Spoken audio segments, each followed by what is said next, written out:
is uncensored and is for adults only. Mature or immature, doesn't matter. It's been over a year, guys. I declare the tsunami's now funny. Now, this is not for everybody. This is not a joke for everyone.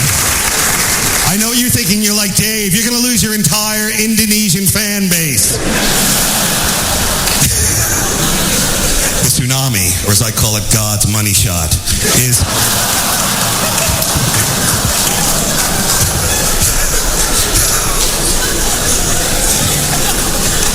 global warming. That's what I'm trying to get at. Global warming, guys. I don't know about you guys. Maybe it's true. Maybe it's not. Maybe I work for an oil company. The ice caps are melting, people! People always say it that way. The ice caps are melting. Maybe there's some really cool shit under those ice caps. I mean, like treasure. Or even better than treasure, a talking dinosaur who we can all have adventures with. Me first, I thought it up. What if he's really wise, too, and he can help us with our problems, you know? Hey, dinosaur buddy, since you are fuel, maybe you would know what the next untapped resource in this country is that we can burn. What did you say? Mexicans? That's fucking racist. You're a fucking racist. No one likes a prehistoric racist. Can I get a drink for Hitlersaurus over here? Walker, I am extraordinarily busy, sir. I just wanted to ask about the chocolate. The lifetime supply of chocolate for Charlie. When does he get it? He doesn't. Why not? Because he broke the rules. What rules? We didn't see any rules, did we, Charlie? Wrong, sir. Wrong. Under Section 37B of the contract signed by him, it states quite clearly that all offers shall become null and void if, and you can read it for yourself in this photostatic copy, I, the undersigned, shall forfeit all rights, privileges, and licenses herein and herein contained, etc., etc., fax mentis incendium gloria culpum, etc., etc., memo bis punitor delicatum. It's all there, black and white, clear as crystal. You stole fizzy lifting drinks. You bumped into the ceiling, which now has to be washed and sterilized, so you get nothing. You lose. Good day, sir. It's so weird to see our prejudices, you know, the way people are labeled in the media and in society. And it's not just Muslim people. You see it with black people as well. You know, people saying these things like, you know, I remember when the riots were happening in Baltimore, people quickly jumped, these thugs, these are a bunch of thugs running around, these thugs. You know, I'm starting to think black people like crime. That's what I'm starting to think. Is that the only way they can deal with it? Black people like crime. No. Black people don't like crime. Because you know who's not a criminal? Most black people. Yeah, most black people are not criminals. Black people hate crime just like everybody else. It's not like black people are cheering crime on. It's not like they're watching a black guy do some shit like, yeah, Darnell, you steal that shit, man. You steal that shit. Yeah, no. When black people see a black person doing a crime, they also looking at the person like, that nigga crazy. You gotta fight the act, not the face. Not a face that you put to it. It's not the same thing. And everybody has it, you know. If you're a Middle Eastern and you do something, if you're a black person gets shot in a bad neighborhood, the first story they always lead with the same thing. And today in Compton, a man was shot in what is suspected to be gang-related violence. It's always gang-related violence. They never says anything else. Never says two guys, gang-related, probably gang-related. Why do you say that? Well, because, you know, in this area, there's hip-hop. Why is it gang-related? It doesn't matter who it is. It could be two kids. Someone got shot. The 3-year-old was shot today by a 4-year-old in what is suspected to be gang-related violence. But they're kids. Yeah, they recruit very young. Wasn't a mistake? No, it's not a mistake. It's never a mistake. But if it's in a rich neighborhood, the story changes. Because you'll never hear them reporting the same thing about the Hamptons. And today in the Hamptons, a man was shot in what is suspected to be gang-related violence. The Burberry gang has been known to operate around these parts. And recently, they never say those things. In fact, you're more likely to see the police commissioner going, we've just conducted an investigation. We found out that a firearm was discharged earlier today, and a bullet left the weapon, penetrating a victim, and we're going to investigate investigate whether it was misfired or I'm sorry. Did you say did someone shoot the gun? Well, we're not ruling anything out right now, but we're checking to see if there was a mechanism failure or what about the person? Well, we don't think that this was intentional. We don't. So wait, we live in a world where you'll investigate a gun before you investigate a rich white man? Is that what you're saying? No. That's not what we're saying. But I mean, you must remember the gun is black. But that's not the point. The point is.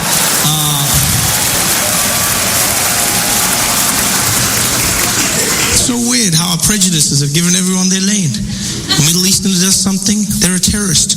Black person does something, they're gang related, they're a thug. But if a white guy walks into a church killing 9 people dead, what do they lead with on the news? And today, in an isolated incident, a lone gunman walked into a church, opening fire and killing 9 people. It's always a lone gunman. Yeah, a lone gunman with no ties to society whatsoever. They always separate him as quickly as possible. I love how they do that. He kept to himself and was notoriously unfriendly. He had no friends whatsoever. No friends? Really? No friends? Not even one? Not even one? No friends? Like, not even on Facebook? No, everyone has friends on Facebook. Come on, you tell me the guy had no friends. It's almost like as the shooting happens, everyone's like, what? Dylan? Unfriend.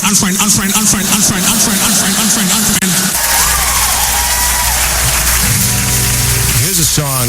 It's a love song for somebody that I loved a lot in my life, and it's very, very sad, and I hope it bums you out severely. This is really messed up. It's a country song. I guess. Here it is. He was my friend. I was never alone. He dug a hole and he buried his bone. But there was one night that I still can't recall, when I got really drunk and my dog licked my balls. My dog licked my balls. My dog licked my balls. He was just 1 foot tall, but that dog licked my balls. Yeah, it's still going. I fell to the floor. All that booze made me faint. He was scared I was hurt. Stuck his nose in my taint. I woke with a start. I couldn't pretend, 'cause I just hooked up with my very best friend. My dog licked my balls. You're not going to forget this. My dog licked my balls. I'm really sorry. I picked him up at the mall. Who knew one day that he'd lick my balls? And one day he died. And I sat there and cried. All alone in my house I sat. Then I went out and bought me a cat. And that cat licked my balls. That pussy licked my balls. He choked on a hairball 'cause he took it all. Man, it really made me miss my dog, because my dog licked my balls. Come on, just the women. My dog licked my balls. Just the animal rights activists. My dog licked my balls. Just the taxidermists. I miss him so much 'cause my dog licked my balls.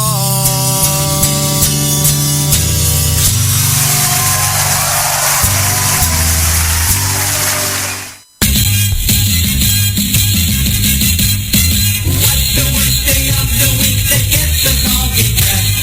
And the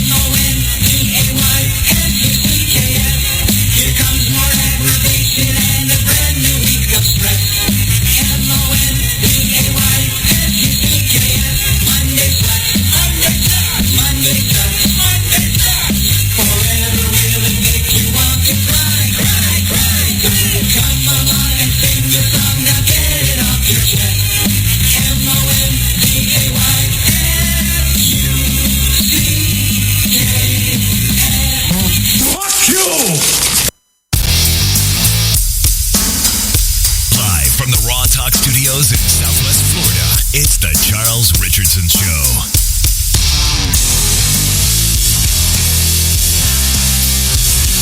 Yeah, it's Monday. We all love Monday, don't we?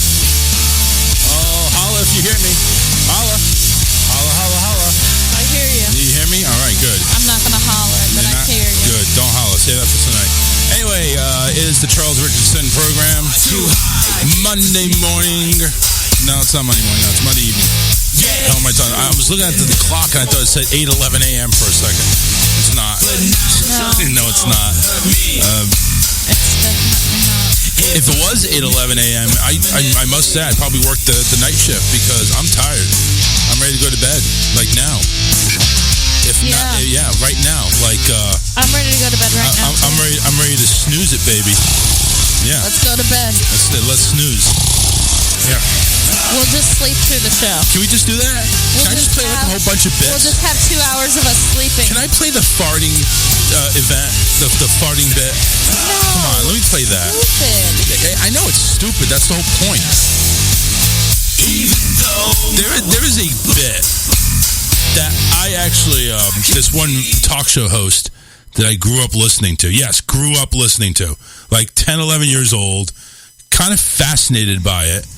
And it's what made me want to, well, number one, get into radio. Number two, I think it was even before that. It's like I wanted to, be the DJ. But I think it was somebody just tried calling in and hung up. I think it was probably John. Probably having problems already. I just got the pop-up, so I didn't even see it. Let me try opening it up again. Anyway, so it was like, I was 11 and 12 years old, and this one talk show host, and you can look him up, his name is Neil Rogers, actually kind of like a bad boy before anybody down here in Florida heard of Howard Stern. And he was literally like the bad boy down here in Florida, literally Miami. So he played this farting contest bit every Christmas. It was like one of those holiday things, like, nobody's listening to this shit anyway, let's play this. And it's kind of the same thing here. Nobody's listening to this shit. Let's just play it. I think it's funny. It'd probably get me kicked off Facebook because I think it might be copywritten. I'm not sure. It doesn't say on Facebook. It doesn't say. So I'm not sure. I'm not sure what the deal is with that. But I listen. We've gotten kicked off Facebook for playing copywritten stuff before. It's like, why not try it, right? See what happens. But we'll see. I intend before the end of the year to play that. It's a 15-minute bit. It's basically like a boxing match, except it's a farting contest.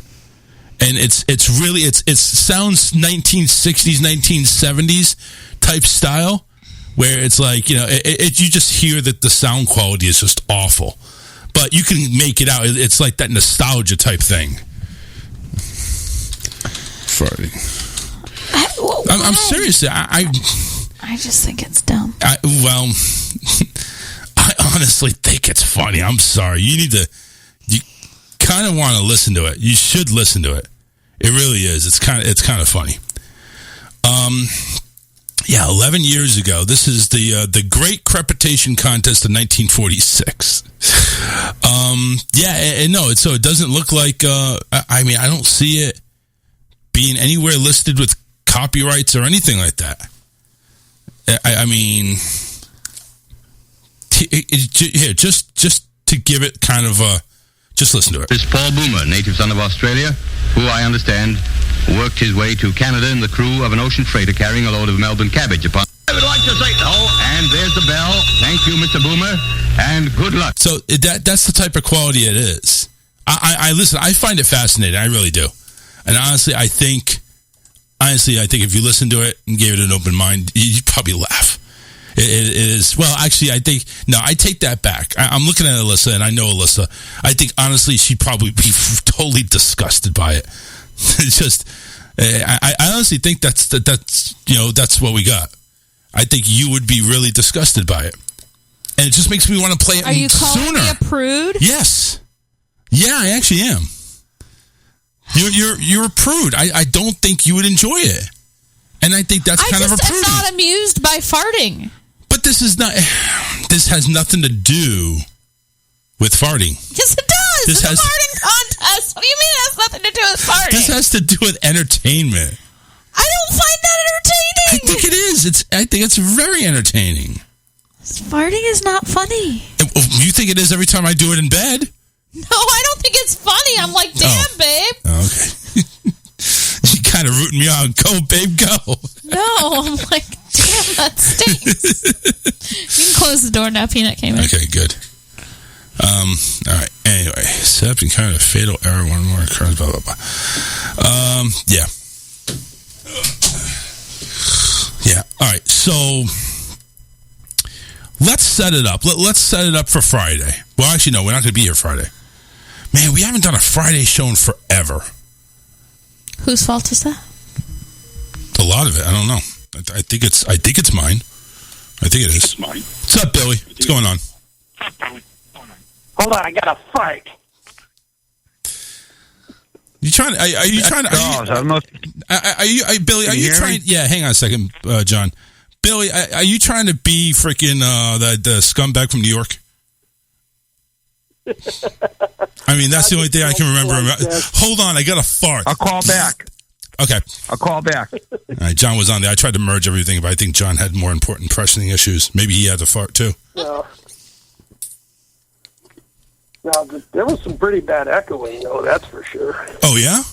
Well, I don't know. It's Skype updated. Yeah. It looks different. And when I went ahead and merged them on there, I guess it kind of echoed a little bit. So I don't know. Yeah. No, Skype is really weird. In fact, when I had when Matt interviewed that band out of Texas last week, I said I'd host the conference call for him, and then I realized I couldn't hold no more than 2 people at a time in a conference. Really?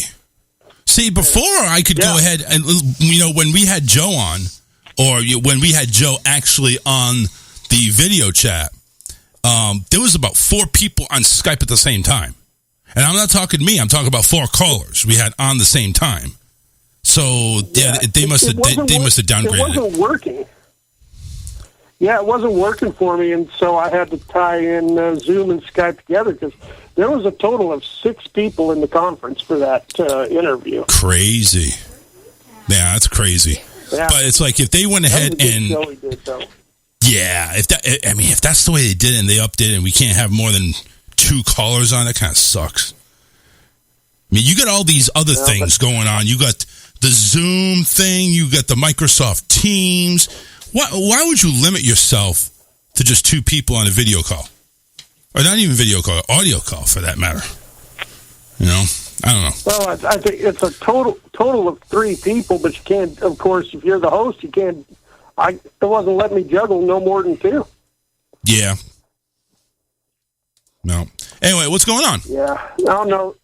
So I heard you and Alyssa talking about fart humor. I thought I'd call and do that to you. Well, I'm not sure how much you've heard, but there is actually a 15, 16-minute bit that actually does a whole presentation of a farting contest. Like literally, it's like you're at the UFC fight. The announcers are interviewing the farters. They're describing the whole. It's just funny as hell. I mean, I find it funny. I just want to sit across from me. It's like.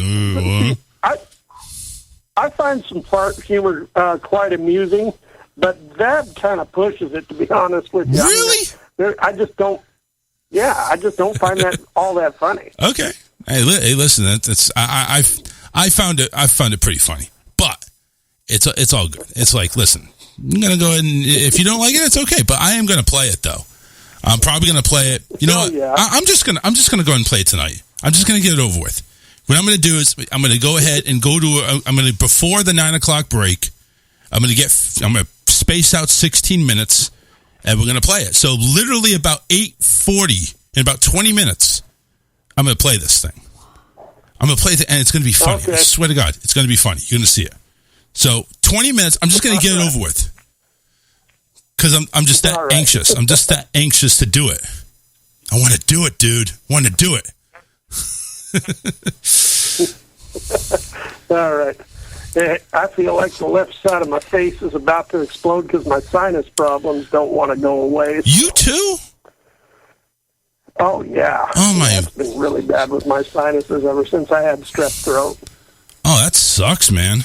So, I'm actually finally getting over mine. I'm hopefully going to get cleared tomorrow and finally go back to work. Yeah. I've been out of work for 2.5 weeks, 3 weeks. So. Yeah. All right. Well, enjoy what you're doing there. I'll catch you later. All right, man. Take care. All right, that opens up the line for John because, he wanted to talk about it. So, yeah, Skype looks weird. X out of that. Apparently, my YouTube downloader isn't working correctly. YouTube download. Here it is. I think this is it. Maybe it is. Maybe it isn't. Anyway, 813-699-5353. I keep thinking about it's Christmas. We're less than 20 days away before the big guy comes all down. you think about is farting right now. Well, right now, yeah. Well, farting during Christmas. I mean, come on now. I have the farting elves 12 days of Christmas. Come on now. I mean, I could go on this all day long. Let's not do a fart show. Well, yeah, that would be kind of shitty. That would really stink. It would really stink.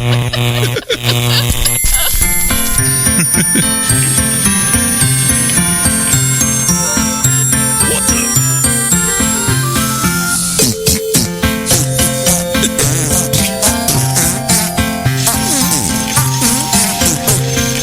There you go. Starts to smell in here after a while, and I'm not even doing it in the studio. Dinner was full. Yeah, it was. Man, at work today, there's 5 bathrooms in that place. 5. And every single one of them was full. When I had to go to the bathroom, I was like, ah! What the hell? 5 bathrooms, and everyone was full. That's crazy. Came in after going to the school. And John's commenting, fart in a jar and save it and sell it. Natural gas. Yeah, true. He has a point there. That's some natural. I mean, listen, how much they're selling natural gas for? Like, damn.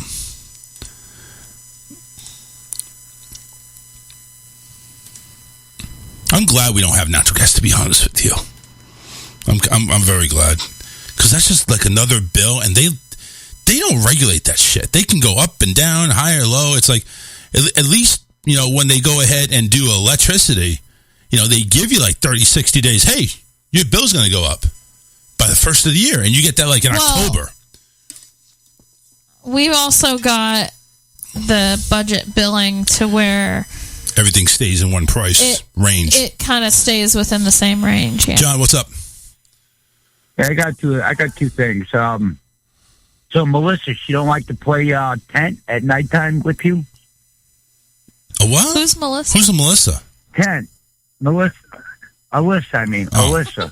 Wow. She don't like to play tent at nighttime? Oh, no. I don't like playing tent at nighttime. I try to go ahead, if anything, I stick my ass out of the tent to make sure that it doesn't interfere. Is that what he's talking about? Yeah. Yeah, that's what I thought. I'm a nice guy. I don't fill the tank up. I just don't see the reason that you want to let it out. You know what I actually like to do? I'll go to a supermarket. All right, and there's are you a crop duster? Yeah. I let out a silent but deadly one. I walk away, and then he's a crop come around duster. the other end and just look at the people like looking at each other like, who the fuck did that? Yeah. And they stink. Yeah. I get enjoyment out of it. I think it's pretty funny. Sounds like it. It is. Try it sometime. You might like it. Hey, Charlie, you might like it. No, don't think so. But I appreciate it. But no. So what's the good news? We don't know. We're not to the end of that yet. Well, we're not to that part of the show yet. So 25 days and the fat man comes, huh? 24, actually. No, 19. 19. 20. It's the 5th. 19, right. Yeah. See, I got you guys all screwed up. Yeah. Well, just I hope you get back to work and be able to give your son a decent Christmas. You know. Oh yeah, of course. That's what we're planning on doing. This kid isn't. You know what? This kid's not anything big this year. He's like, no. Huh? Well, no. Honestly, he is like, He wants a bunch of small stuff. Yeah, he doesn't want anything big. He wants things, but it's just a bunch of small stuff. Yeah, right. And we're not sure.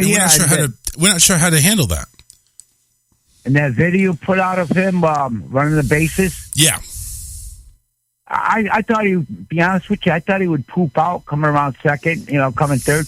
But this kid doesn't wear out. Yeah, I don't know what you're talking about. There's no wearing this child out. Yeah, there is no such thing as wearing this kid out. I was going to say, man, it's props to him. So I was at a get-together for work, and he went with me, and all of the other kids that are there, which are around his age, sitting down, taking a break, and he's still running. And they're like, I'm tired, and he's still running. He's running. He's running and running and running. He's the kid that doesn't stop. He will not go away. All right, I'm gonna get off the line. I'll listen in. All right. Have a good one. Bye. Bye. Yeah, I'm sorry. And anybody that knows this kid, it ain't happening. Well, and it's funny because everybody, like, if we're at a get-together or something and he's running around and just really, a lot of high energy, they're like, oh, he's going to sleep good tonight. And we're like, no, he's not. We wish. Because he does the opposite. He gets more hyper when he gets tired. It really is, yeah. I mean, listen, you think he's he's good up until dinner. Dinner, he starts breaking down. We calling it the bus wheels are starting to come off. So we're doing that. Sometimes it goes before dinner, though. Yeah, sometimes. Sometimes you're right. But the thing is that, he just gets more amped up when he goes to bed. And especially when someone gets him riled up right before bedtime, like last night. I was not aware that it was going to be that bad. Okay, I realize it now. That's not happening again.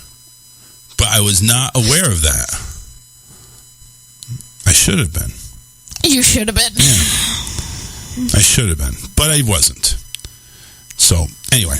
Well, nobody riled him up tonight, and he is still acting. Yeah, he's still acting the weird way everybody is. Oh, man.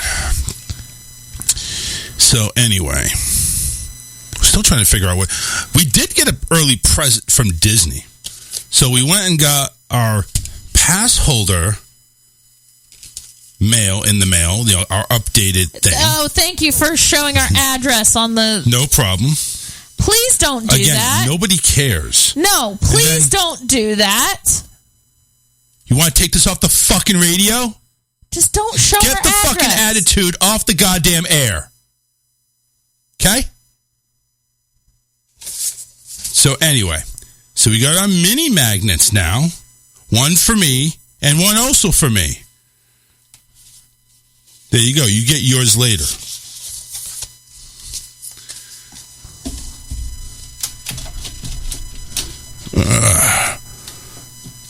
Now I'm trying to figure out, because I have a magnet stuck to my car.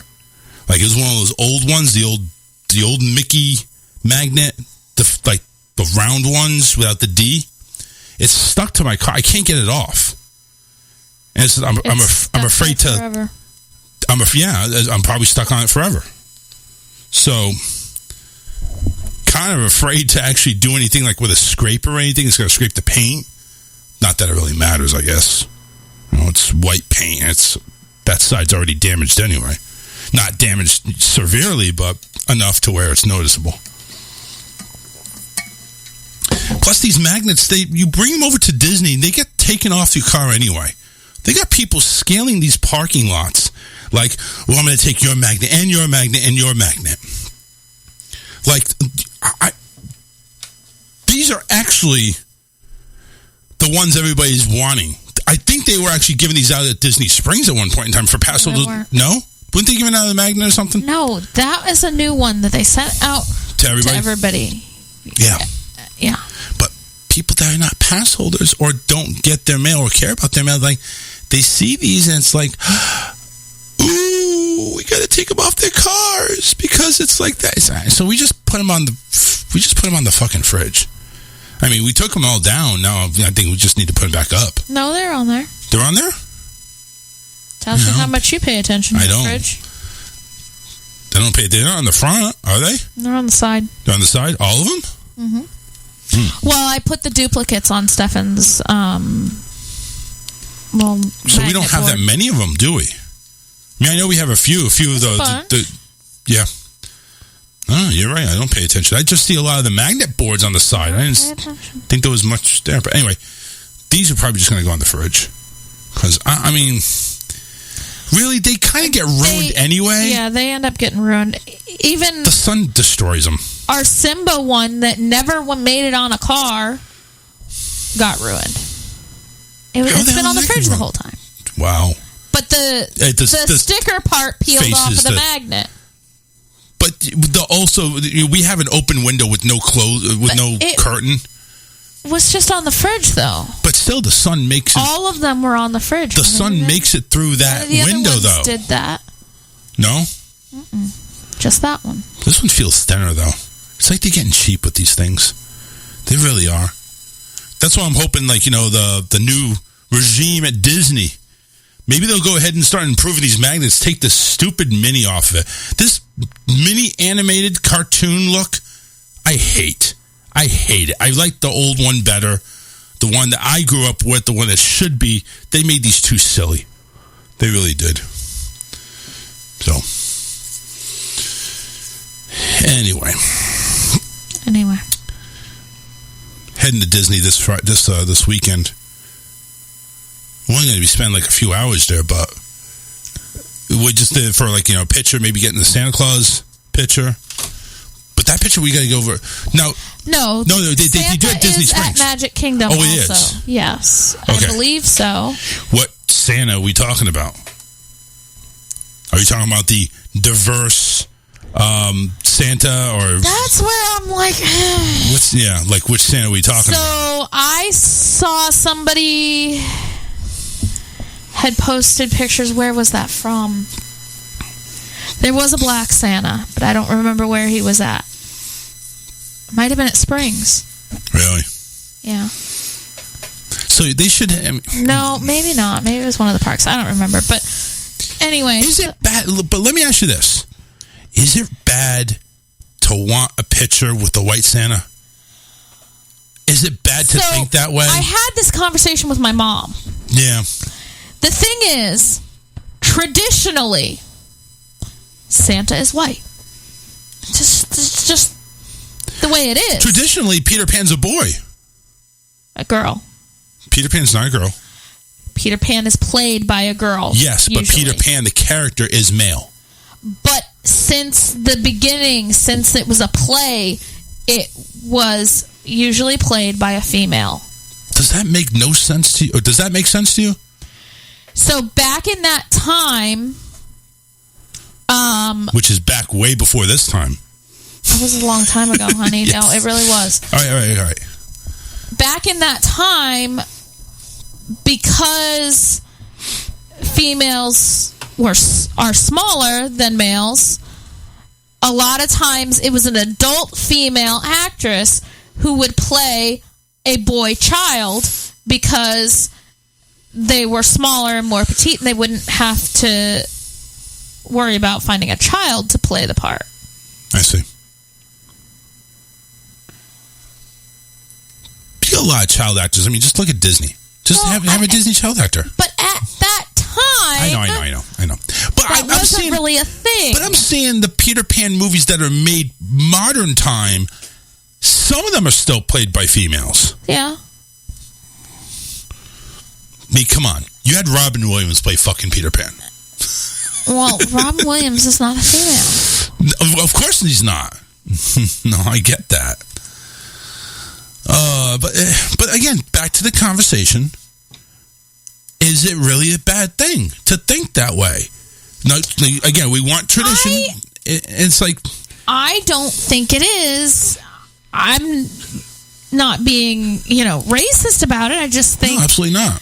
I just think that traditionally, Santa Claus is white. And Santa Claus is actually based on a real person. And he was white. It's like the Little Mermaid's white. Yeah. But I can see them kind of blendering in races for the Little Mermaid. I'd rather see that than let's take an ageless tradition of Santa Claus and bringing them as an African American now. Like when again, this is going to sound really bad because people could twist these words. Oh, he's being racist. He doesn't want to see Black Santa. I didn't say I didn't want to see Black Santa. I'm just saying I would rather have my son or us take pictures with a traditional white Santa. Yeah. I mean, it's not hate. It's just that's the preference. You want to go and take pictures with, whatever Santa they have, go right ahead. But not us. Us, we want, listen, where's the Caucasian Santa? We want that Santa. Oh, you're a racist. You don't, you're prejudiced. You have a preference on which, yeah, I have a preference. That doesn't mean I'm not going to go ahead and high five the Black Santa and have a beer with him or something like that. I'll do that with him, but it's like for me, Santa's white, and you're not going to change my mind on that. Santa's white. The gingerbread man are made from gingerbread. Okay, you're not going to change it and say, "Oh, now it's made by Pillsbury." No. Everything else, trees are green. I don't care what other color tree you have, trees are green. And I'm going to have a green Christmas tree up there. The colors of Christmas are red and green. Okay? There's just things that are the way they are. And it has nothing to do with racism. At all. Period. You want to go ahead and throw it as racist, then you've gone too far. You really have. Because I guarantee you this whole thing of the whole, me movement or whatever the hell they call it. The Black Lives Matter movement. Oh, we have to have a black everything. No, you don't. Next thing you know, any MVP of sports is going to be black. I mean, there are pretty much anyway. But every MVP, if he's not white, it's racism. Why didn't the black guy get picked for MVP? Why didn't the black guy get picked for president? Why isn't there a black president up there? I think one of them, because they're too smart, to be honest with you. Why would you want to go ahead? Because they're not going to fall for your bullshit. I think honestly, any type of African-American president that comes up or presidential candidate, they're not going to play ball with Congress. They're going to tell them to shove it up their ass, and they're going to actually do some good for the country. To be honest with you, I think the whole thing that's up there now in Washington is completely freaking manipulative, and it's all dirty white man. But anyway, that's not getting on Santa. I want white Santa. I want the white beard. Don't tell me Santa's going to come out with a fucking mohawk. I can't even handle a Santa with a gray beard, okay? Yeah. It needs to be white. Yeah. Natural is always good, but it needs to be white. Oh, I can't even take a fake one. It's got to be a real. Yeah. And Disney has always been great with Santas. Mm-hmm. They've been awesome. And that's why, that's what we're looking. It's not even just the look. No, it is the look. But no, that's not the only thing. I'm just saying, they're into it. Santas are very good with the kids, and they interact, and they take time with each kid and stuff like that. It's not just, okay, take a picture, move along. Go ahead, John. All right, I got a question. I'm going to get off the air. I want to hear the response. Okay, we got white snowflakes, okay? Yeah. How come there's not black snowflakes? Gotcha. I'll give you the answer. So the reason why there's not black snowflakes is because the snowflakes have not called for their own movement. There's not a Black Snowflakes Matter movement. And until that happens, then it will. And what's going to end up happening is instead of snow, it's going to be ash. Because all the people smoking their hash. I don't know, John, to be honest with you. I don't know. And I know that question's just bullshit anyway. But it's like, right. It's like, we got... Listen, I get it. I get the racism is finally hitting home. There's a lot of it still out there.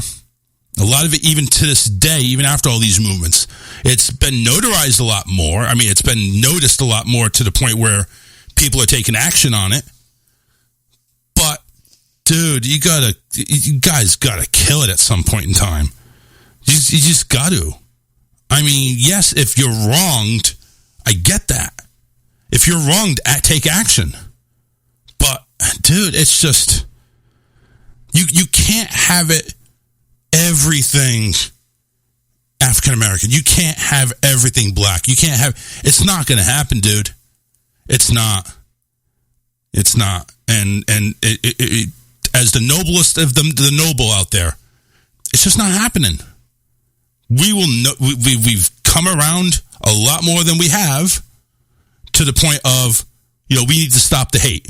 We need to stop the racism. And I'm all for that. I'm all for throwing people behind bars for that. Put them up a stick and whipping them or whatever. Just get, it's just hate. And I'm all for that. But when you go ahead and say, well, why is Beauty and the Beast not black? Or why is The Little Mermaid not black? Or how come my black actors and actresses are not getting leading roles? Or it's just... I mean, dude, it comes down to acting as well. It comes down to what the character is. And yes, I'm sorry, a lot of the characters that come with these old movies, especially the superhero movies, are white. You got Black Panther and you got the Black Adam. And honestly, I really don't like it when you call Black Panther. Why couldn't they call Wakanda Panther or something like that? Or Ninja Panther? Why Black Panther? Because black is the color of the animal. A Black Panther is an animal. It's not anything. Yeah, that's true. It's not anything racist. It's a kind of animal. I mean, that's a classification of a panther. Yeah. Because they've got regular panthers and then there's Black Panthers. I mean, they did at the end of the... Just like you've got a white tiger. Yeah. They did at the end of the trilogy or the series, the 25 trilogy. They did have Captain America, of course, being old, handing over the shield to Hawkeye. Not Hawkeye. Is that Hawkeye? No, not Hawkeye. Not Hawkeye. It was the other Falcon. And it was a bird. And he was African American. So yeah, it's all I gotta say. Listen, and Stefan's really into the Miles Morales Spider-Man. Yes,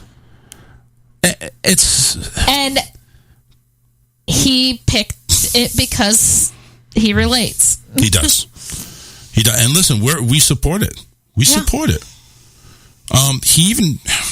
It's sad. He even came to me. It's like, Daddy, why am I this color?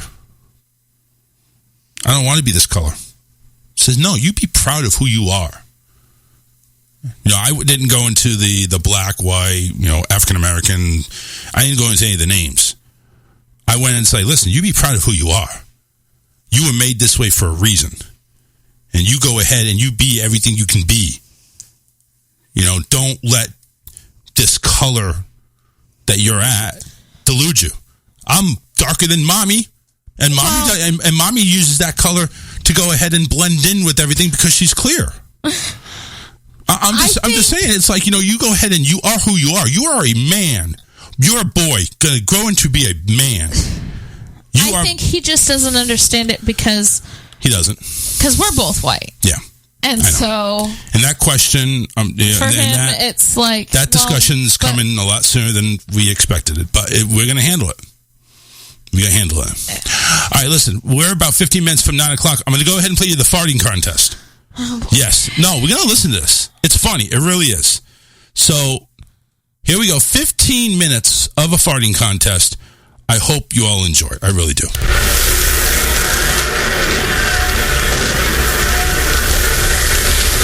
How do you do, ladies and gentlemen? It is our privilege to bring you at this time an eyewitness report of the first International Crepitation Contest.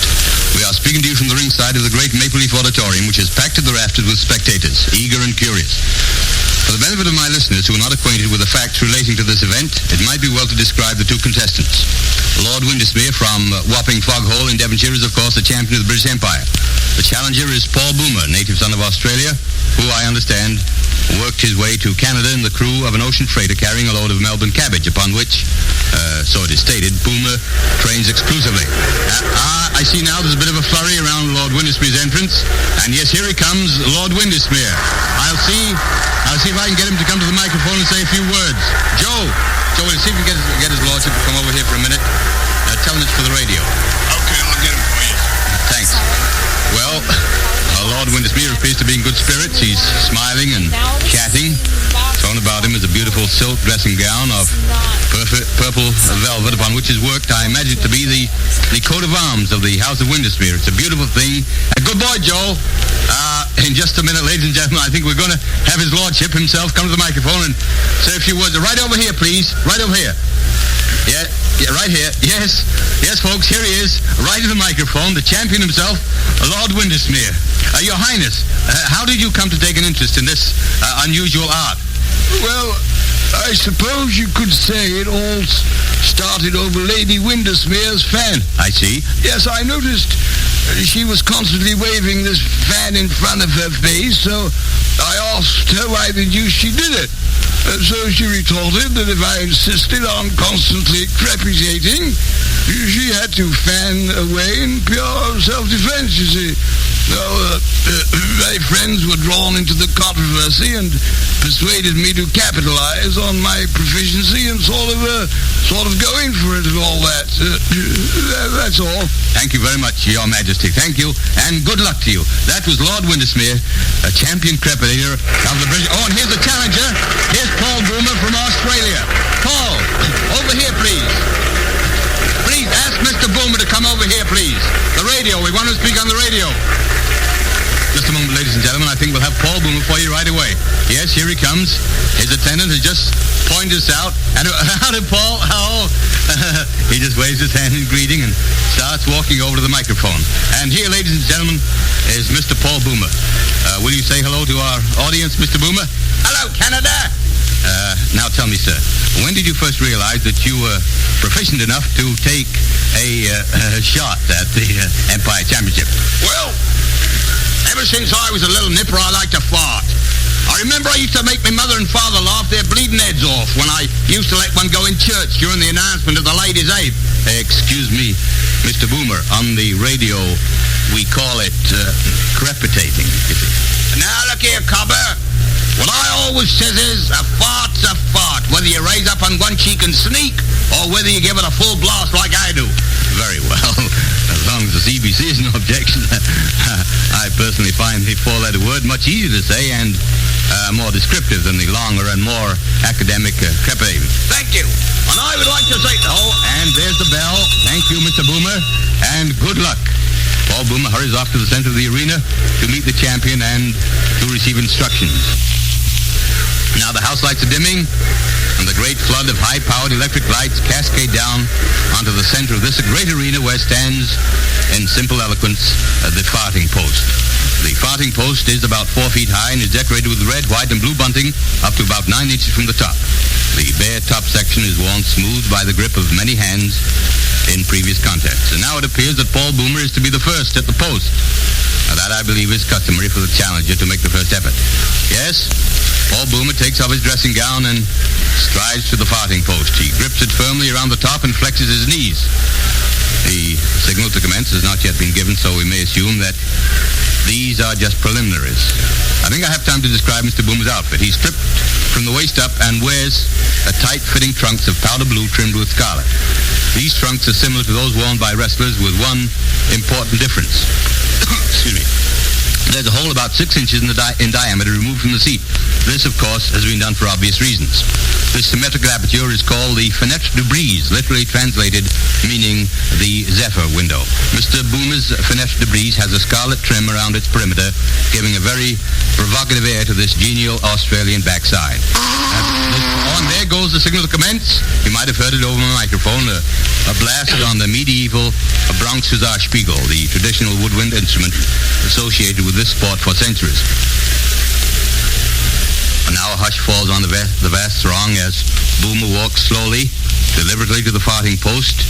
He's exuding confidence, and he gives one last all-encompassing grin to the tense audience as he grips the farting post between a pair of hands that look as though they could splinter the post. Now he flexes his knees, much in the manner of a boxer. He seems to be concentrating on the very top of the farting post.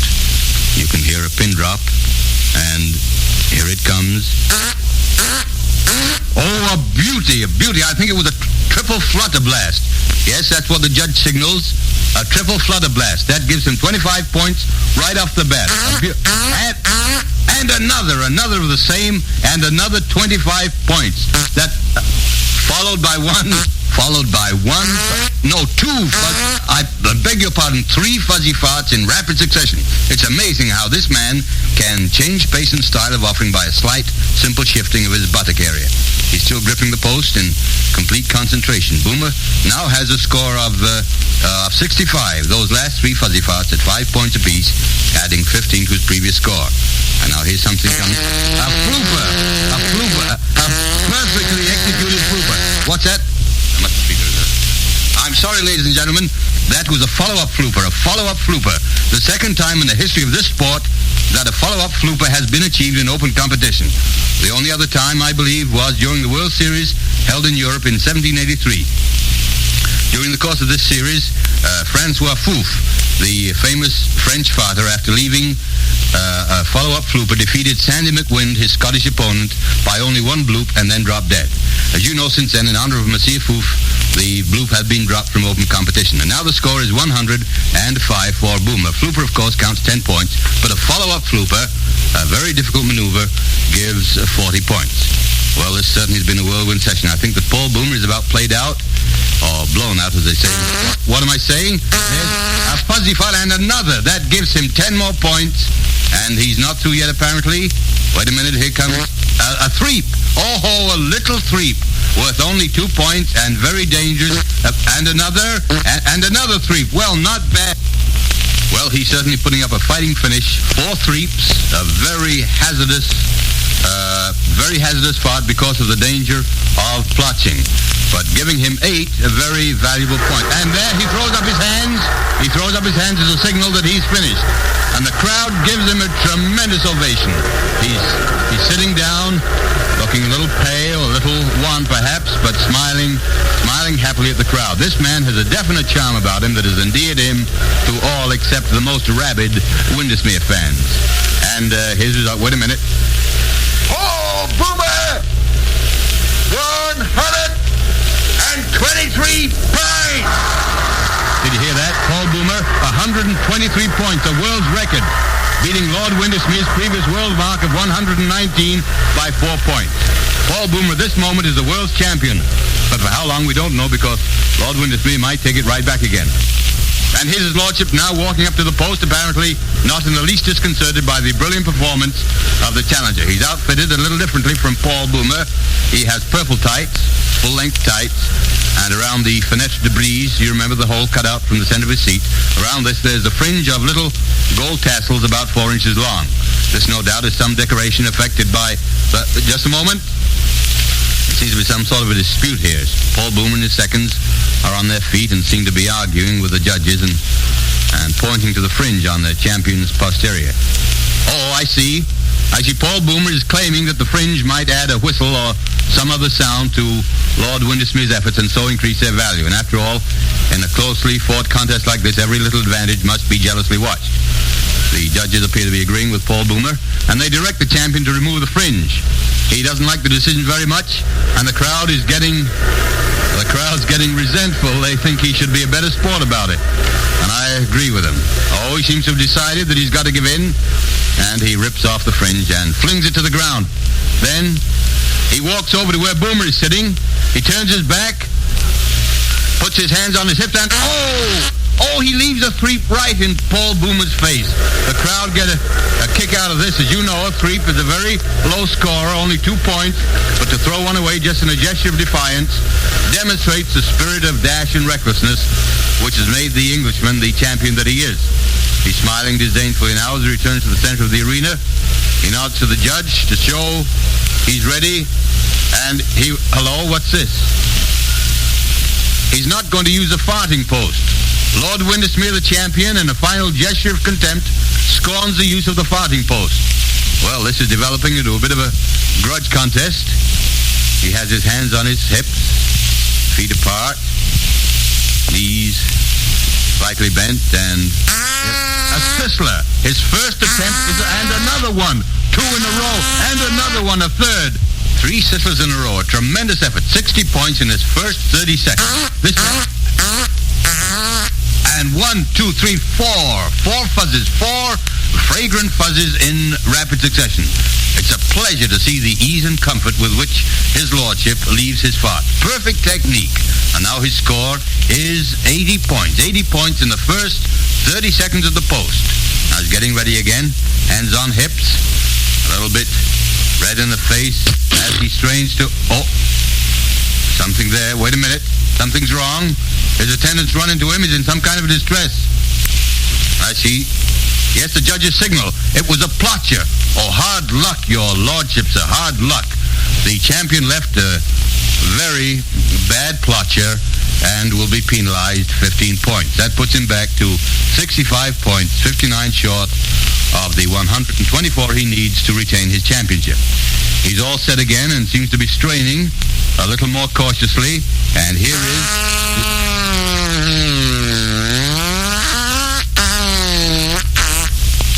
a fundus break. Oh, a beautiful bit of wind-breaking virtuosity. A most difficult fart to perform without plotting. This man has wonderful control, and the crowd are really warming up to him. That fundus break counts 30 points, and it takes Lord Windesmere up to 95 points. It's getting very tense now, and here it is. Here is the next one. A trill blow.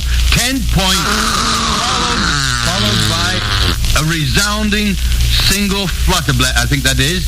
Wait, yes, the judges proclaim that to be a single flutter blast. A lovely change of pace there. And now the excitement is growing unbearable as the champion takes a step away from the post, and his score is 120. Just 3 points short of the Paul Boomer mark. Just 3 points short. If he gets one more fuzzy or 2 small freaks, it's all over with the shouting, and the challenger will have to return to Australia with his shattered hopes. I think everyone's heart aches for Paul Boomer. He's really a great guy, but Windesmere steps up to the post again and looks very confident as he gets ready for the killing. And here it comes. A threep. That's 2 more points. A little small threep was all it was. 2 points. And now it's practically over. Just 1 more of those little threeps, those little 2-point threeps, in the contest will be over. It seems as though his lordship was deliberately tormenting Boomer by dallying. But Boomer's smiling. It's a forced smile, but he's trying hard. He's sitting there trying hard to take it like the grand sportsman that he is. But you can see defeat standing ready to sweep away his dreams at almost any instant. And now Lord Windesmere steps forward and hello, he's going to use the farthing post for his final evidence. He grasps the post, flexes his knees. It looks as though he's going to try for a high-scoring effort for a whirlwind finish, perhaps another sizzler. And now he's trying very hard. The veins are starting out on his forehead, and even the trickle of perspiration venturing down his temple seems to hesitate, so that this mighty last effort should have undivided attention. Now, the suggestion of a smile from the champion. He seems to have decided just what treatment is going to give this final bid. I See, the audience, almost to a man, is on its feet, breathless and tense. He closes his eyes. A look of pure ecstasy on his face. Oh, he's sick! The champion is disqualified!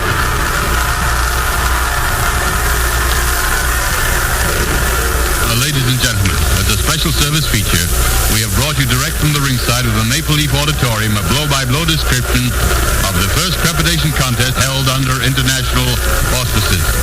This broadcast replaced midweek meditations usually heard at this time. Off to grab a beer. We'll be right back after this. All right, we're back. Actually, we're going to go ahead and go to a break because it's the top of the hour already. Hopefully you enjoyed all that. And I know Alyssa loved it. She loved it because she listened to not one bit of it, but it's all good. I could hear a little bit of it. Yeah. Anyway, so we hope you enjoyed. That was the farting contest. Very proud to have that in as part of my repertoire. Kind of am. All right, so let's do it properly now. Going to a break, and we'll be right back. Don't go anywhere. Off to grab a beer. We'll be right back after this.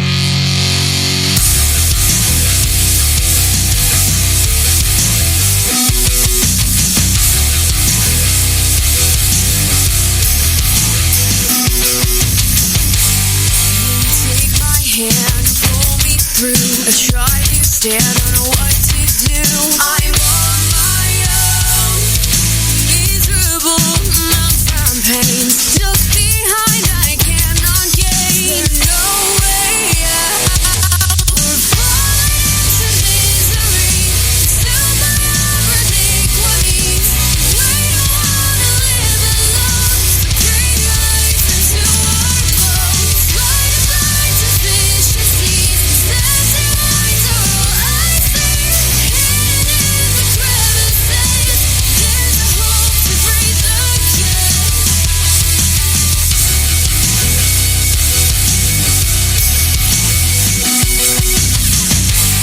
I'm a parasite among the dead. The lies I've told better left unsaid. This can't be it.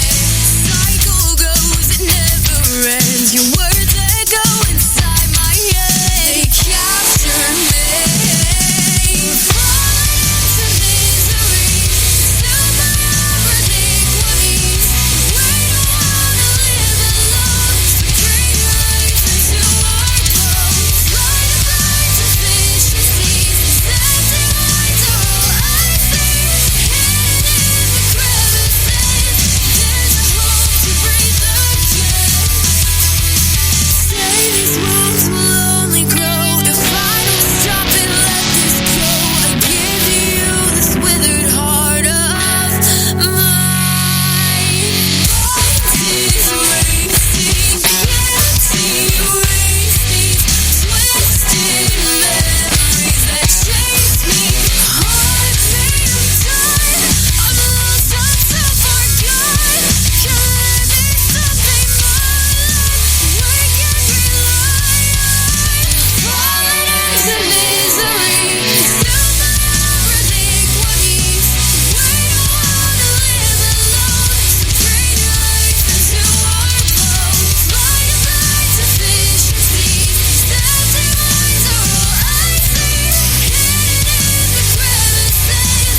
Christmas up your ass. Ho, ho, fucking ho.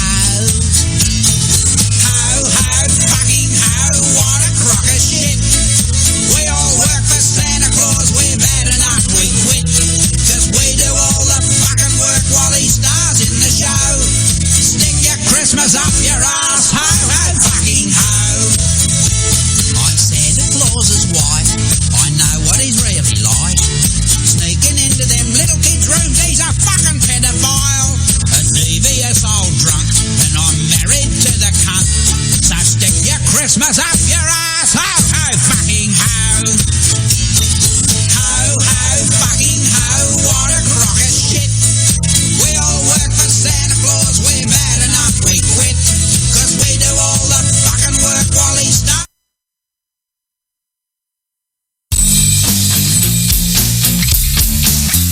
We're back to the best show you have never heard of. That's the Charles Richardson Show. That was kind of an abrupt ending. Yeah. No idea where the hell that came from. I wasn't cut me. it short or No, I actually thought the whole system went down for a second. Not like the first time it happened. I mean, my God. Welcome back to the show. Hour number 2 here of the Charles Richardson radio program. Heard on dozens of internet radio stations. And we are very proud of all that. I'll go ahead and throw some love to our affiliates that are out there. Alien X Radio, of course. Visit them on alienxradio.com. IPM Nation, right there in New Hampshire. IPMNation.com. Home of Matt Connaughton Unleashed. We are on Tomorrow Radio all the way in Ireland. TomorrowRadio.com.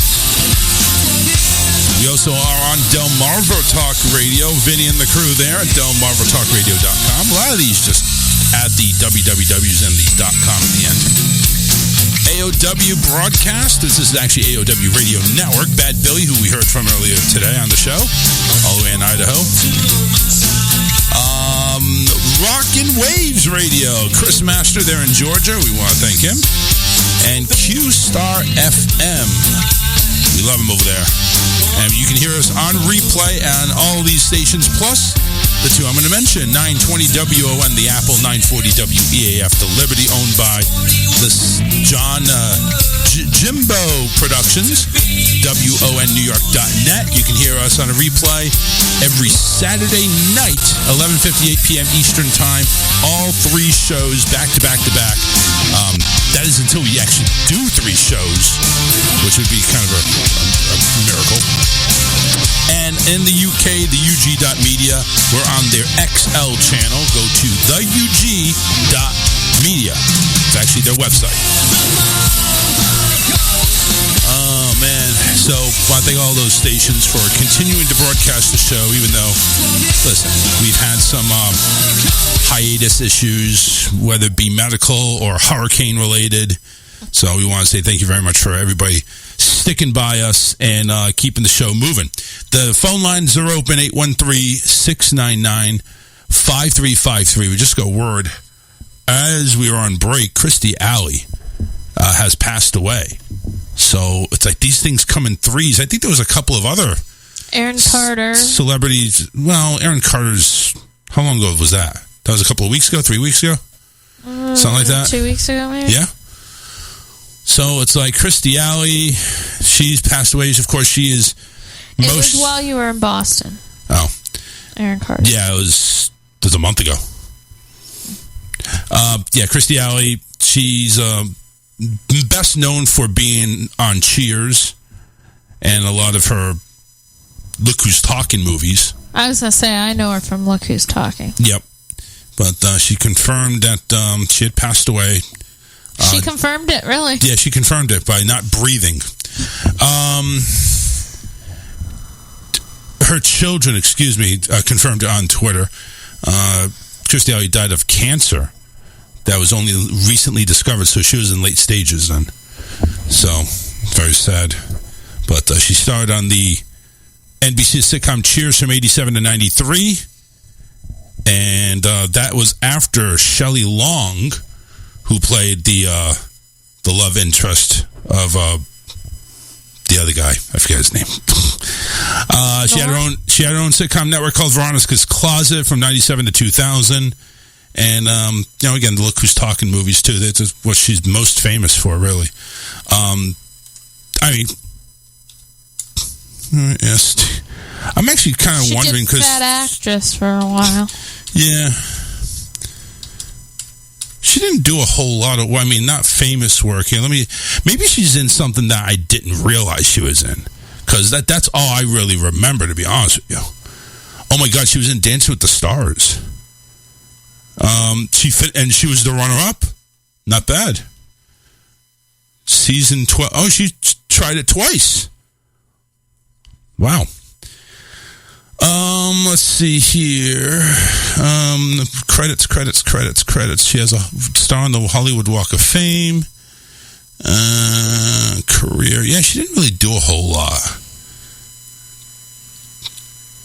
Recently, she completed in the 7th season of The Masked Singer as Baby Mammoth. I don't know. I find the whole Masked Singer so stupid. I don't get the attraction to that. I really don't. Well, it's like a figure it out type of thing. Everybody wants to tune in, see if they can figure out who each one is. Mm-hmm. Yeah, Kirstie Alley wasn't. I don't watch it, but Kirstie Alley wasn't the biggest star. Let's put it that way. Cheers and Look Who's Talking was really her claim to fame. She doesn't even have a list of. She really doesn't even have a list of stuff, anything. It's really Cheers and Veronica's Closet and Look Who's Talking. She's won a couple of awards. Like she's won Primetime Emmy Awards for Cheers and Veronica's Closet, People's Choice for Cheers one time after being nominated 6 times. But yeah, that was basically her claim to fame, really. You don't really look at her with that type of work ethic or that type of lack of production. You wouldn't really look at her as like somebody that's famous, but I guess when she went ahead and made something, it hit. Or she came into it. Look Who's Talking had John Travolta in it, so that was like a big name. Oh, so you think she rode off the coattails? Well, but then Cheers was a big thing. But it was already big. She came in on the coattails of Cheers. So it looks like a lot of it. Now, Veronica's Closet, that's not really one thing that everybody's, hey, you remember that awesome sitcom Veronica's Closet? That starred Kirstie Alley. That, she was the, she was Veronica. So let's put it that way. Yeah. It was only on for 3 years. So, listen, sad thing that Kirstie Alley died. But again, it's like, is she really that much of a celebrity? I think Aaron Carter would be more of a celebrity than Kirstie Alley would be.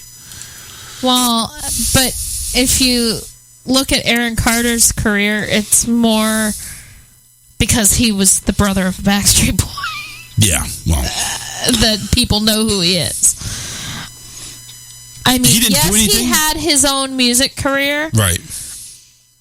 But it wasn't he was not ever nearly as popular as Nick. He wasn't, everybody knew him as Nick's little brother. So basically he couldn't get out from under that. Yeah. So basically he was famous by proxy. Yeah. Yes, he did have his own stuff and his own, I guess in some ways he was known for his own stuff, but it's just... Well, he had his own radio, he had his own music career. Yeah. So what are we saying? Did he even have any type of hits that made top 10? Maybe. I'm not really sure. That would be a good research there. Aaron Carter career. And if it has like, please see brother, then there's nothing there.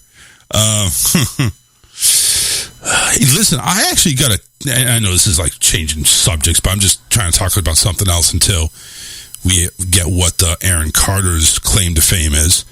But I actually got some text messages from McDonald's about their golden ticket or their golden card. So this thing is actually real.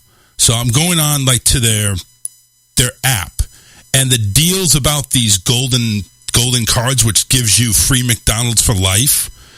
So you get right now the deal going on from today to the 11th of December is a buy a Big Mac, get one free. And that's valid till... That's valid till the 7th.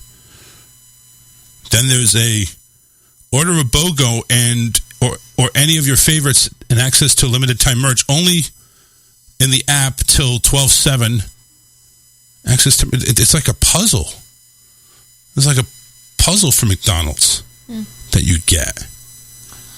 There's like the merch drop. 50-cent cheeseburgers from the 8th to the 9th. And you pick your 4 for $4. Pick a McDouble or a McChicken, and then a 4-piece nugget and medium. They're doing the whole thing with like Wendy's did. You know, you get the nuggets, you get a choice of sandwich, and you get a small fry and medium drink. They got a medium drink. How about that? That's on December 10th to the 11th. So today was the buy one get one not McRib. Buy one get one Big Mac. Oh, that happens tomorrow on the 7th. So if you got the app,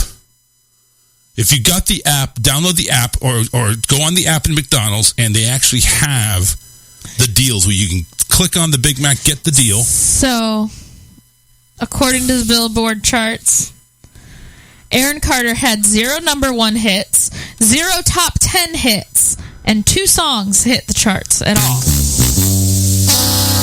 So he's famous for being Nick Carter's brother. That's right. Congratulations. I mean, yes, he had a few songs out, but nothing that was a hit. Oh my God, who the hell cares? Yeah. So Aaron Carter, I mean, listen, it's a tragic death. Don't get me wrong. We don't want to go ahead and just write off the person just because they're not famous, but is it really worth the headlines? That's what I'm trying to say. And it doesn't look like it is. Doesn't look like it. I mean, you didn't do shit, man. Not shit. Well, did he? No. Not for lack of trying. I think it is. I mean, I think he tried drugs more than music. Well. So I'm just saying, that it's like, you on drugs? Yes, I am. Anywho, I'd say Wednesday we should do some brackets. Go into the Christmas brackets. I'd say either get some music. No, I'd say movies. You don't want to do Christmas songs? Christmas songs? Do we have enough of them that we can jot down for a list? We need at least a minimum of 16. Oh, yeah. I can come up with 16 Christmas songs. Yeah. We're not talking about chipmunks roasting on an open fire. We're not doing that. No, I can do regular Christmas songs that are not parodies. Okay. All right, that works. We're not doing any Mariah Carey songs. Yes, that has to be on there. I mean, that's like half of them right there. No, just one. Just one? All right. I mean, she had a whole Christmas album, but the one is the only one that anybody knows her for. Do we even discuss doing a Backstreet song? Yes. Okay. Oh, God. And we need to have a second person on here to vote because it's just going to be Backstreet. That's going to be a landslide. Well, the thing is, though... Yeah. Are we looking at the artist or the song itself? Because, here's the thing: 20,000 different artists have done Silent Night.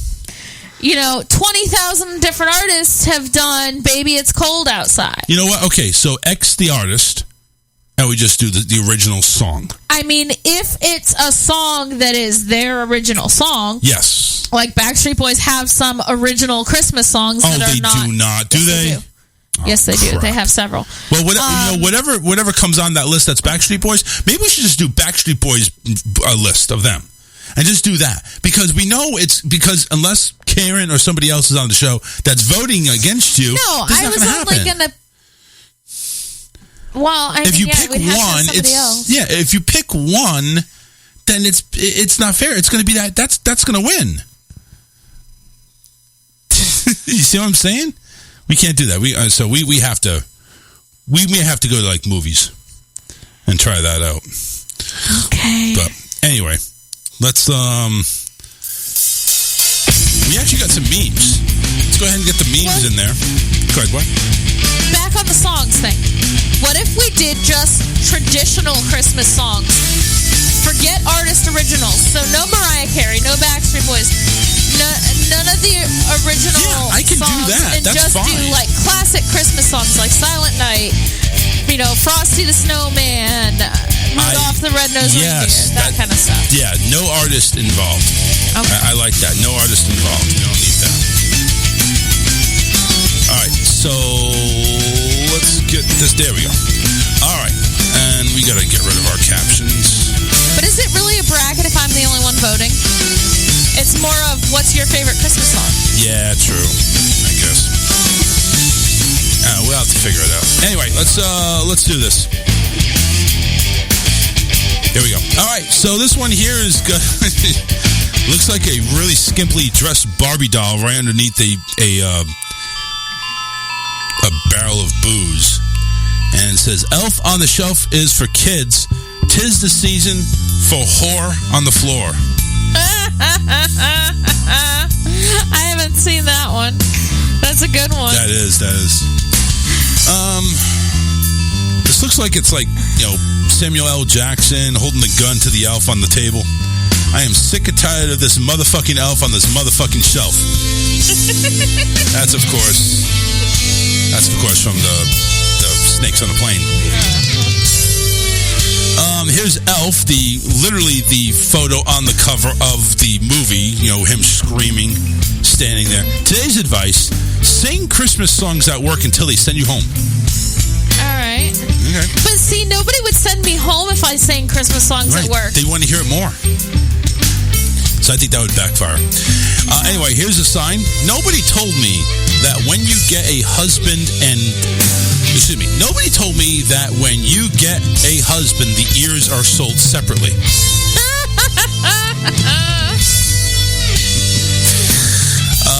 Here's a question comment. Kids and me. Kids say, "What's for dinner?" Me, nothing you'll like. That's what we need to tell him next time he asks. Yep. I just bought a medical alert bracelet that says probably needs coffee. Okay. Here is an old, I'd say 1950s woman in a classic car driver's seat, looking like she's driving. "I'm off to work because God made me awesome, but forgot to make me rich." This is a conversation between my brain and my mouth. My brain says, "Don't even say shit, just let it go, it's not worth it." My mouth says, "Listen here, fucker." Dear Victoria's Secret, make the coochie part on the panties bigger. This ain't no 22. I got a whole Glock.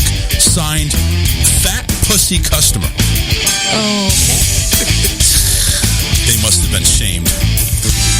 Identify as a... Listen, I can't fit my big toe in anything from Victoria's Secret, so... No, that's another discussion. All right.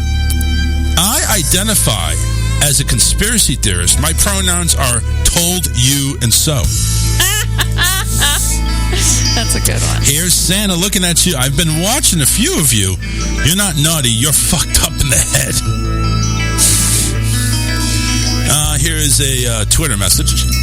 I just be staring at my kids like, wow, there is so many of y'all. How the hell did I let this happen? I've only got one. That's not, I know. Well, how the hell did that happen? All right, here is a yellow shirt printed, not to brag, but my winter body is on point.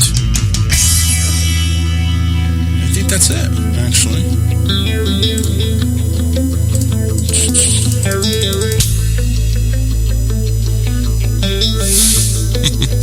Having a vagina is one more thing a woman can rub in a man's face. There's a picture They of a... like that too much. Yeah, probably. Here's a picture of a shed with a wooden ramp.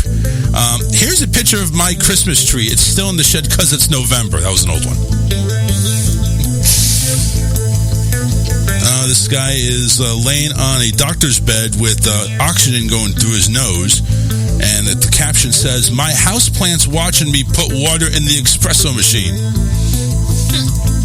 Okay. You know it's fall in Florida when, and there's a whole bunch of license plates from out of state, the license plate colors begin to change. That's kind of an old one. Affirm, I will be millionaire by December 2022. Save Pim to affirm. I didn't get that one. I don't get it. I think that's it. We're just going to go ahead and say adios. Adii. And that is our memes, courtesy of Karen. Thank you very much, Karen. 813-699-5353. It's the number to call if you want to get in on the action. Kind of looking for some feedback on the farting contest. I don't think anybody really cared for it.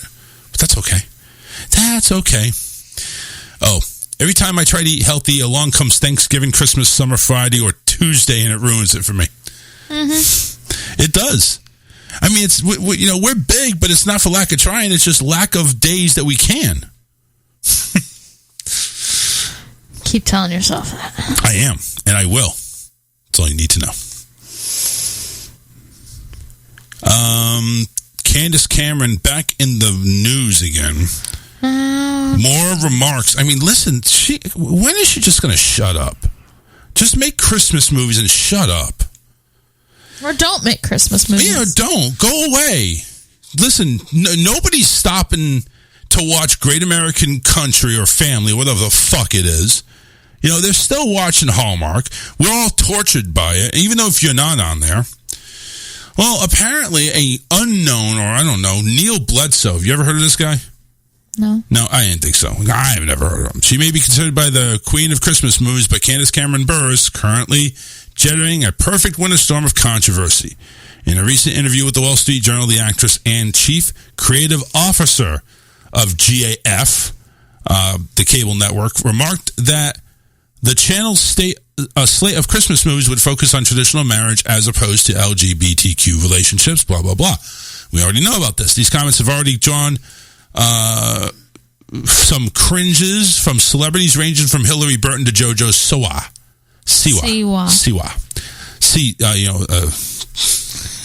Ewok.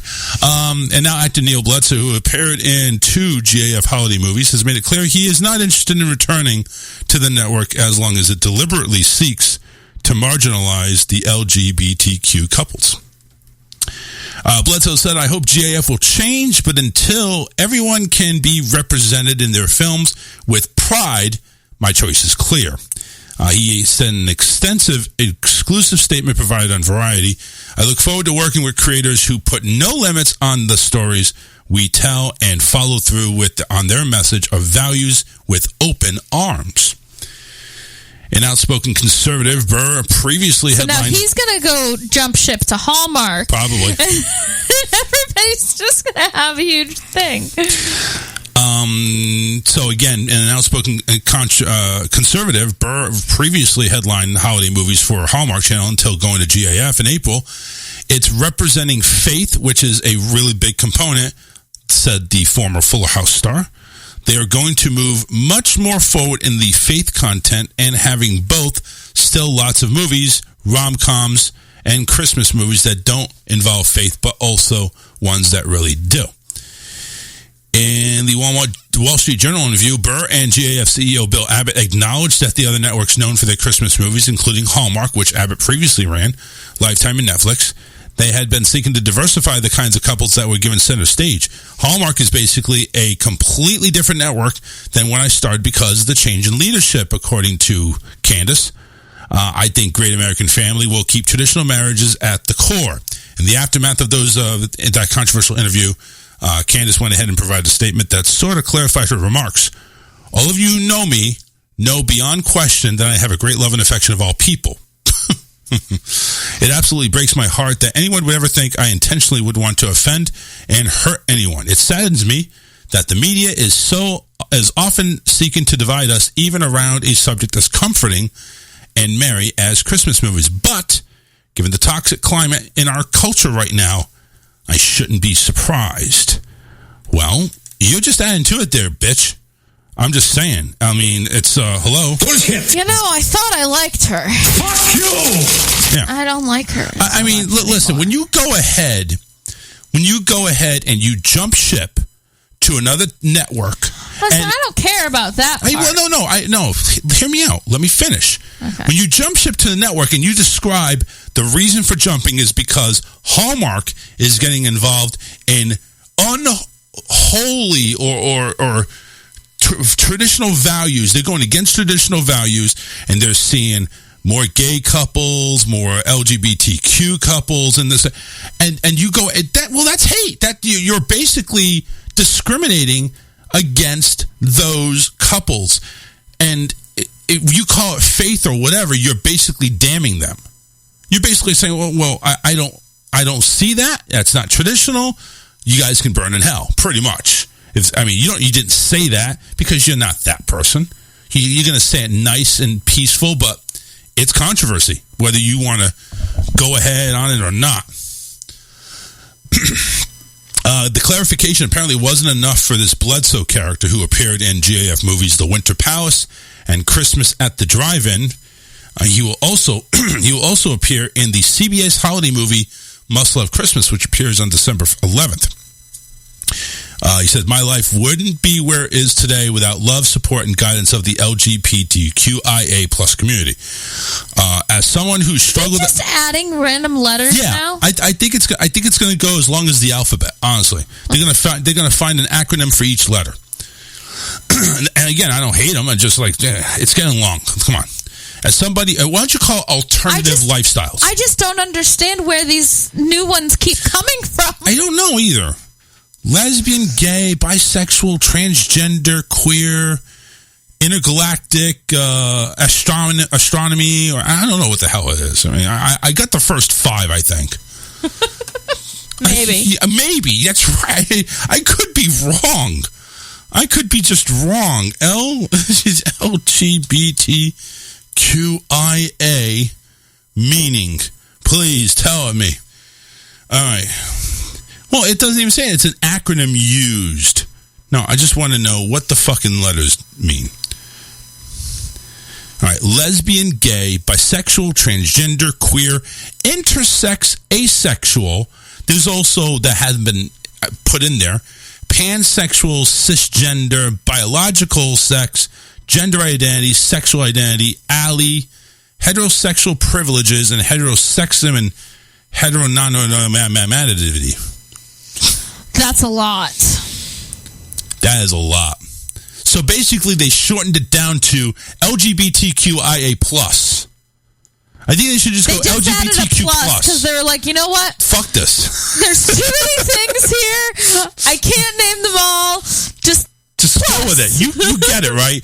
You know, we got Disney Plus, and we got these other pluses, Paramount Plus. We're just going to add the plus to it. We're going to open our own app. Just have everybody subscribe to it. Bledsoe's statement included, everybody's entitled to their beliefs, and these are mine. The recent comments made by the leadership at Great American Family are hurtful, wrong, and reflect the ideology that prioritizes judgment over love. I was raised a Christian and believe in the essential message of love and forgiveness. That said, I can never forgive myself for continuing my relationship with a network that actively chooses to exclude that community with all the letters. Bledsoe, and that actually sounded easier to say, to be honest with you. Yeah. Bledsoe closed the statement by announcing that he'd be making a donation to the LGBTQ organization. He forgot the IA+. But hopefully it's the same organization. To say. True Colors United is the organization. They're going to be getting a donation from Mr. Bledsoe. If these words have any Resonance with you. I hope you will join. Resonance. Okay. A lot of comments in regards to that. A lot of them are agreeing with Mr. Bledsoe there. That's Neil Bledsoe. Again, never heard of him. I mean, Candace Cameron, that's the star in question. She's right there. The name in holiday She is movies. the name, right? That listen. Well, hold on a second. Not anymore. Not anymore. Forget her. Fuck her. Hallmark is still going on with some other hotties Lacey there. Chabert. And they've also got Allison Sweeney, who does a lot of their movies. She's on Days of Our Lives also. God, Anna, Days of Our Lives. But she I wouldn't is call in them a actors. She is in a lot of their movies. What's her name? Is in a bunch too. Danica Patrick. Yes. Not Danica Patrick, Danica McKellar. Whatever. Danica Patrick's in NASCAR. Danica. You know who I'm talking about. I know who you're talking about. You know who I know that. You were drooling over her yesterday. I was not drooling over her. You're like, oh, she's got stamosis. She does. You take a look at her. She's almost 50, and she's looking pretty damn good for her age. I mean, come on now. You got stamosis if you're in your late 40s with a family and you look like that. Now, granted, Candace Cameron, has stamosis too, but I think she got injected with stamos at the time when she was doing Full House. Starting to lose his stamosis. Have you seen him recently? We don't talk about that because of the just like you don't talk about the mysteries. Bruno? Well, Bruno, yeah, we don't talk about Bruno, but we also don't talk about like the magic of Santa Claus. It's the magic about the stamosis wearing off. We don't talk about the stamosis wearing off. We need to keep the mystery alive.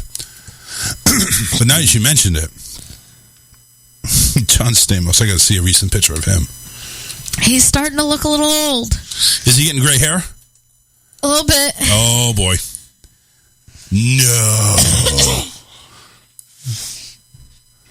I don't know where this was or how recent this was, but he's got like a beard. His hair's messy. Messy Jesse. I don't see a lot of gray going on there. Maybe not a lot, but he's got a little bit. Yeah. Let me see. This was images. Doesn't say when that was though. There was a picture of him and his son. I think it was like August. It was the beginning of the school year because it was his first day of school. And he was not looking as young as he usually does. Mm-mm.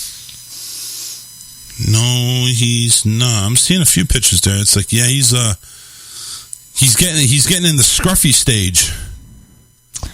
And maybe that's it. Maybe it's just the scruffy stage. But I thought he kind of looked a little wrinkly. Here we go. September 14th, announced he's stepping in the ledger, blah, blah, blah, blah. This was in September of this year. Yeah, he's not keeping his hair. He's got the whole beard going on. Not even trying to edge it out or anything. He's just letting that shit grow. But I don't see. I mean, I see a little bit of lightening. It's not it's not all black hair. I do see it's getting lighter. But he's still got the handsomeness going on. Yeah, I wasn't saying he wasn't. Well, no, I'm saying no. I don't think he's starting to show his age a little bit. I think it's because of the beard. I think honestly it's because of the beard. Yeah, I mean, yeah, he still looks. Yeah, he's still looking. He's still a cutie. Not that I would know what a cutie is, but going 60 years old. Come on now, that's a pretty big one. He's turning 60 next year. So, let's give him a little bit of slack. I mean, I guess, it's going to turn out one way or the other that, he's going to get old eventually. Right? I mean, I guess sometime. Yeah. Stamos only worth $25 million? That seems a little low. He's had his hands on a few different projects, like he was in General Hospital, ER. Full House is his major claim to fame, and that was a long time ago. Well, Full House too. Well, yes. And when he you- wasn't in every episode of Fuller House. But he was also... But he was a producer, wasn't he? Yeah, he was produced. He did the producing stuff. He had a Hollywood Walk of Fame. He's short, 5'11". I guess it didn't occur to me when I met him how short he was. Yeah. Well, remember, you're not that tall either. And somebody that's 5'4" is considered a giant to you. Oh, shush. Just saying. No need to get angry at me. August 19th, so he just turned 59. And, yeah, he got remarried. That's right. Remarried about 4 years ago. At Disney. At Disney.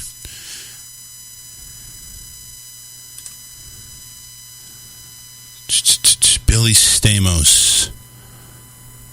Oh, okay, that's the little one. All right. He's cute. He's 4 years old. And I'm surprised they actually have a Wikipedia about him. It's like, what the fuck? Really? But yeah, definitely got his dad's looks on that one. All right, there you go. But yeah, I mean, listen, Candace has got the Stamoses. Danica's got the Stamoses. I think, do we put Jodie Sweetin in there with Stamosis? She's not that old.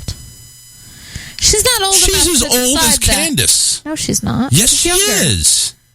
I think she's Not a that couple years younger. Not that younger.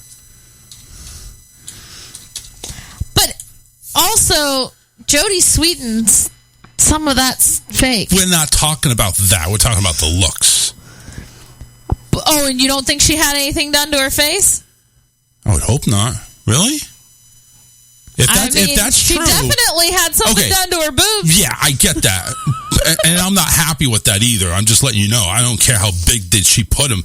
That's not something I really condone. But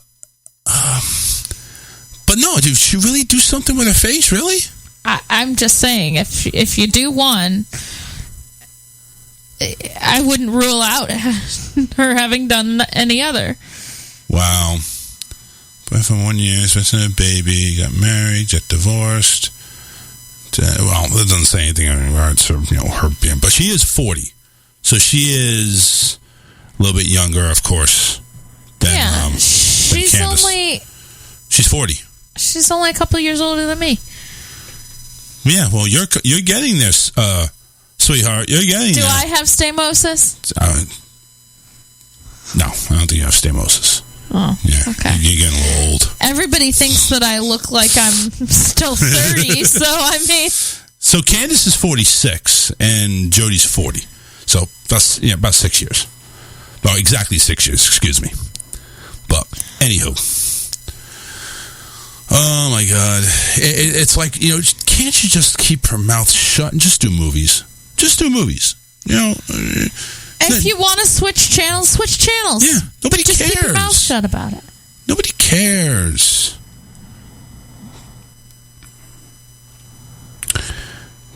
Got all these nominations, but she only won a few. Well, actually, most of this was Full House or Fuller House. Anywho, so yeah, Candace, just keep that trap shut.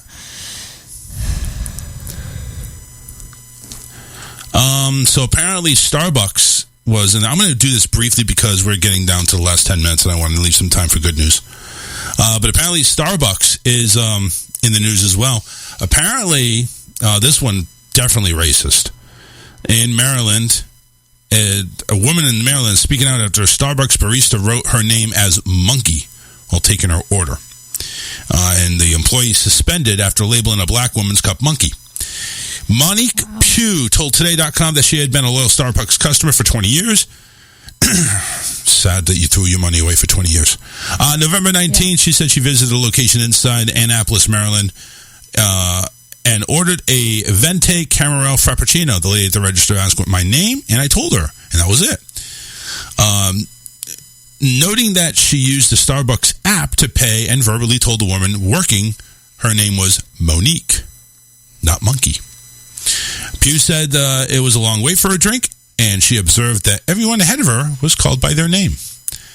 I can see from a distance a barista picks up my drink, and looks at it weird. Says Venti caramel frap and backed away. Pew said she picked up the cup and saw the word monkey on it. Literally. Vent caramel frap monkey in now, is it stars. Clearly say monkey, Oh, yeah. This thing was printed by a computer. Like really bad handwriting? No, this is printed on a computer. A label printed by a computer. Because usually they're handwritten. Yeah, Monique would, obviously, if nobody knows how to starts with an M, and yeah, maybe if your handwriting is really shitty, maybe it might look like something else. Yeah. Herman Street, one of the bands that regularly watch our show, says, we see Jodie Sweden from Full House, a.k.a. Stephanie. Stephanie had recording artist later Tommy Page of Stephanie's birthday party. Back then, she was an episode of Full House. Okay. Nothing to do with what we were talking about, but thank you. Thank you very much for noting that. Where was I? I apologize. My heart just dropped, she says. It was one of those in-the-moment things where your heart just drops and you're like, what? This is coming from the customer. Despite the distress and wearing the cup, you said she initially got engaged with the nearest barista, a male, to try to get him to fix her drink, which was made incorrectly on top of everything. She said she was immediately very comfortable and very combative and argumentative. That was the male barista. He and I were going back and forth about whether the drink was made correctly, and then I had to stop myself and realized monkey was written on my cup, she said. And she was the only black person in the store at the time.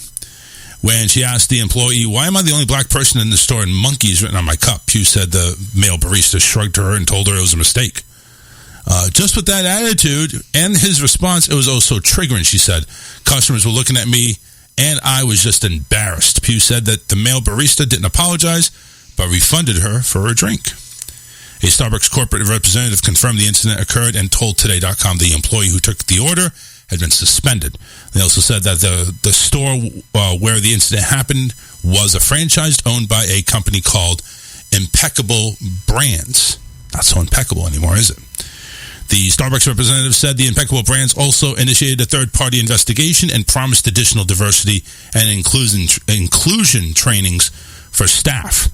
Blah, blah, blah, blah, blah, blah, blah, blah, blah. It's... I mean, excuse me. You couldn't just go ahead and... I mean, this is just sad.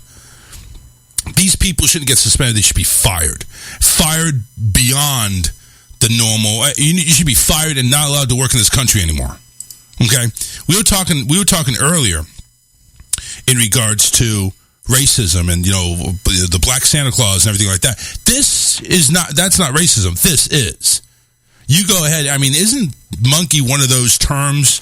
Yeah. That's kind of in the racist manner. That's just sad. If it's directed towards a person. Yeah. It's really sad. It's just there's no reason for it. None whatsoever. Especially when you ordered online and you give the person your name. Monkey? Monique? Okay, we get the M. We get the similar, but no, I'm sorry. Nobody's going to identify themselves as monkey. Okay? They just need to stop. A nickname, but I mean, she didn't say that. She didn't say that. So. Yeah, she didn't say that. So honestly, go fuck themselves. Honestly, it's really shitty. Fuck you! All right, we're gonna go jump right to news because it's only like 54 after. You got anything ready? Yes, I do. All right, let's go ahead. Let's break it up right now without a song to break it in. Here's Alyssa. Twin saved her sister's life in the womb by sending a distress signal forcing early delivery that uncovered a major problem. Cool. A twin saved her sister's life while still in the womb by sending out a distress signals prompting doctors to deliver them early, which turned out to be critical for the other twins' survival. Preemie Poppy McBride's heart rate began to waver on the monitor at 31 weeks and 5 days into the pregnancy, which doctors say forced them to deliver her and her twin, Winnie. Despite being the smaller of the twins at 1 pound 11 ounces, Poppy was perfectly healthy and nothing was wrong with her heart. Doctors had never been concerned about her sister Winnie, who weighed more than 3 times that of Poppy.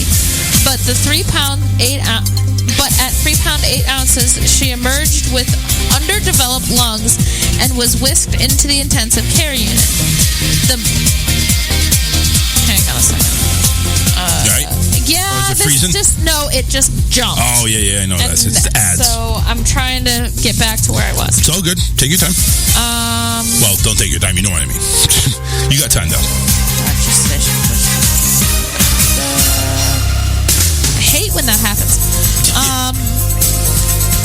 She emerged with underdeveloped lungs and was whisked into the intensive care unit. The mother, Leah McBride, damn it just happened again, says she was told by doctors that Poppy saved her sister's life, and if they had waited any longer to deliver the twins, Winnie would not have made it. She still had to have surgery at 14 days old and relieve a buildup of fluid on her brain, but has since recovered fully. Our doctors told us, I think your tiny twin saved her sister's life, said the stay-at-home mom from Lake Jackson, Texas. Poppy's heart rate had been all over the place, so they had to deliver, but when she was born, she was completely fine. That's cool. They think she was sending out distress signals because she knew her sister wouldn't survive if they weren't delivered then. Even now, Poppy takes care of Winnie, though she is still much smaller, said 28-year-old mom. The doctors said she was feisty, but she was smaller than a little elf on the shelf. Now both twins have nothing wrong with them, and they're the best of friends and thriving. They are as smart as can be, Leah said. Winnie is smarter than average. She can read books from memory at 3, so I guess they're not babies anymore. But anyway. No, not anymore. All right. I tried to move their beds apart recently, and they weren't having it. They're so close. Anyway. All right, cool. Very good. See, the picture on here shows them still as babies, and they're adorable. Well, it could have been like a story from, like, way back when, where, they're just reminiscing about it. But that's still a good story, though. Still a good story. Yeah. Well, thank everybody for listening. Definitely appreciate the love and support. We're going to try to get through this whole week. No, we're not going to get through this whole week. We got plans on Friday. Yeah. Unless you want me to go by myself. No, I don't want you to go by yourself. What time is that thing anyway? 7. Okay, yeah, we're not going to make it. So we'll be on Wednesday, and Wednesday we're going to try to find something cool to do for Christmas, either brackets or trivia or something like that. Yeah, it's getting closer, and everybody get close.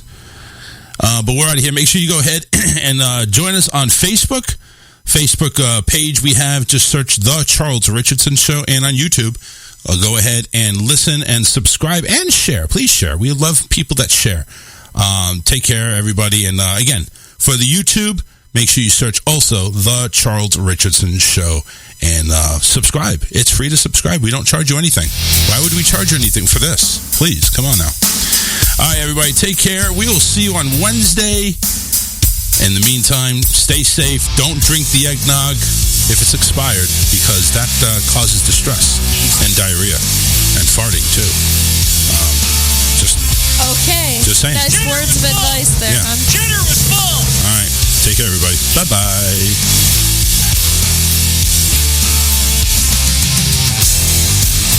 Too high, get to see the light. Yeah, it's true, been there before.